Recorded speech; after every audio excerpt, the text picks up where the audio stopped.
문학 수업 인터넷으로 하는 첫 번째 수업입니다. 반가워요, 여러분. 음성을 잘 듣고 필기를 해서 여러분의 학습에 도움이 되었으면 합니다.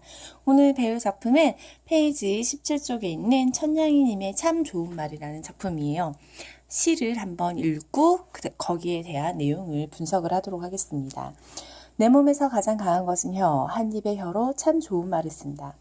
미소를 한 600개나 가지고 싶다는 말, 네가 웃는 것으로 세상이 끝났으면 좋겠다는 말, 오늘 죽을 사람처럼 사랑하라는 말, 내 마음에서 가장 강한 것은 슬픔, 한 줄기의 슬픔으로 참 좋은 말이 힘이 든다. 바닥이 없다면 하늘도 없다는 말, 물방울은 작으나 큰 그릇을 채운다는 말, 짧은 노래는 후렴이 없다는 말, 세상에서 가장 강한 것은 말, 한 송이의 말로 참 좋은 말을 꽃피운다. 세상에서 가장 먼 길은 머리에서 가슴까지 가는 길이라는 말, 사라지는 것들은 뒤에 여백을 남긴다는 말, 옛날은 가는 것이 아니라 이렇게 자꾸 온다는 말, 이렇게 되어 있는 작품인데요. 위에서부터 내용을 잘 보시게 되면 같은 말이 반복이 되고 있는 게 보입니다.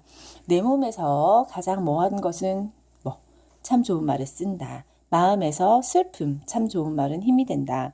세상에서 가장 강한 것은 말이라고 해서 이 지금 1, 3, 5연이 같은 패턴을 이루고 있고요. 그리고 이 좋은 말의 종류, 그 다음에 한 줄기의 슬픔의 종류, 그리고 한 줄 가장 강한 그 말의 종류, 이렇게 해서 구체적인 내용들이 2, 4, 6연에 나열되어 있음을 알 수 있습니다. 그러면 이 시의 작가는요, 같은 문장 구조를 통해서 내용을 좀 더 잘 보여지게 하고 있는데, 그러면 실제적으로 작가가 생각하는 참 좋은 말은 어떤 말인지 조금 더 뜯어보도록 할게요. 1연에서 작가는 먼저 얘기를 하죠. 내 몸에서 가장 강한 것은 뭐다? 혀다라고 얘기를 합니다. 자, 여러분의 혀가 정말 강한가요? 만약에 이 혀의 강하기를 물리적인 도구로 생각을 한다면 혀는 굉장히 연하죠.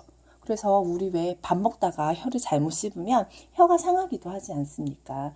그러면 이 혀는 물리적으로는 굉장히 강하지 않다는 거죠. 근데 그 뒤에 있는 내용을 보세요. 이 한 입의 혀로 참 좋은 말을 쓴다라고 얘기했을 때 이 혀가 결국 강하다는 것은 이 혀를 통해서 만들어낼 수 있는 말이 강하다는 의미가 되겠죠. 그래서 여기서 가장 강한 것은 혀라는 뜻은 혀를 통해서 표현하는 말의 힘이 강하다는 것을 의미합니다. 한 입의 혀로 참 좋은 말을 쓴다. 그러면서 그 혀는 강하지만 이 강한 혀가 이파리 하나처럼 약하다고 얘기를 하는 것은 물리적인 혀의 속성을 드러낸다고 할 수 있겠죠. 그래서 여기서의 1년에서의 내용을 정리를 해주게 되면 한 입의 혀로 쓰는 참 좋은 말이라고 간단히 요약할 수 있겠네요. 2연으로 넘어가 보도록 하겠습니다. 미소를 600개나 가지고 싶다는 말, 네가 웃는 것으로 세상이 끝났으면 좋겠다는 말, 오늘 죽을 것처럼 사랑하라는 이 말, 이 각각의 말을 한번 보도록 할게요. 미소를 600개나 가지고 싶다는 얘기는 매일매일 웃고 싶다는 얘기가 되겠죠.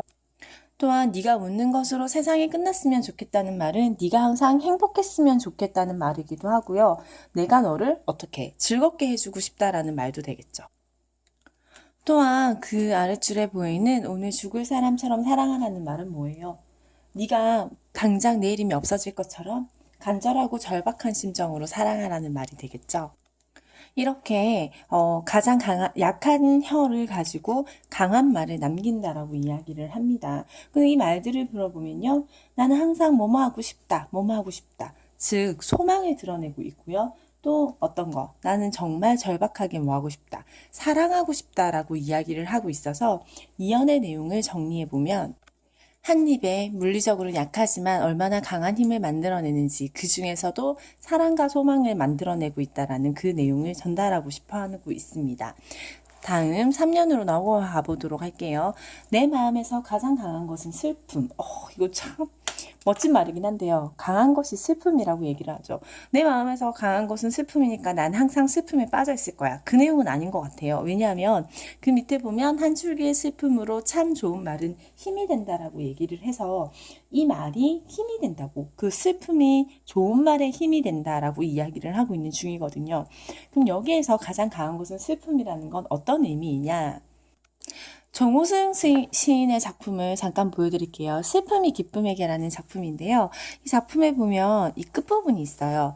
슬픔의 힘에 대한 이야기를 하며 기다림의 슬픔 끝까지 걸어가겠다라고 되어 있어요. 이 내용이 어떻게 시작이 되냐면 나는 이제 너에게도 슬픔을 주겠다. 사랑보다 소중한 슬픔을 주겠다라고 얘기를 하면서 나는 너에게 슬픔을 주겠다라고 얘기를 하면서 길거리에 떨고 있는 할머니를 바라봐야 되고 슬픔의 평등한 얼굴을 보여주고 그래서 동사자가 얼어 죽을 때 가만히 한 장조차 덮어주지 않은 너의 사랑을 위해서 눈물을 흘리지 못하는 너를 위해서 나는 이제 너에게 기다림도 주겠다라고 얘기를 해요.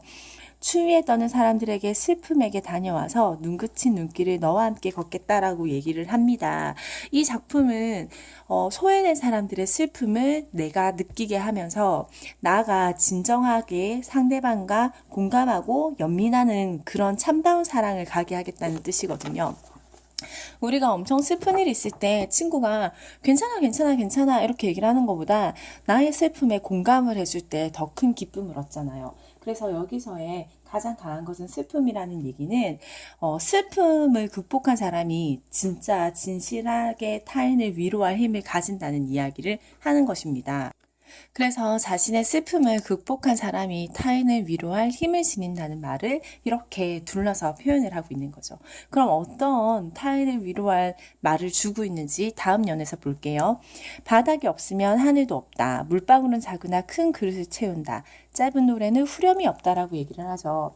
낮은 곳에 닿지 않으면 높은 곳에 없다는 것. 물방울 매우 작고 하찮지만 큰 일을 할 수 없다는 것. 짧은 노래는 후렴구가 없다라고 얘기를 하면서 슬픈 일은 반복할 필요가 없어라고 이야기를 하고 있는 중이에요. 한마디로 지금 이 네모 박스가 채워진 것들은 모두 다 하찮고 보잘것없는 것들이죠.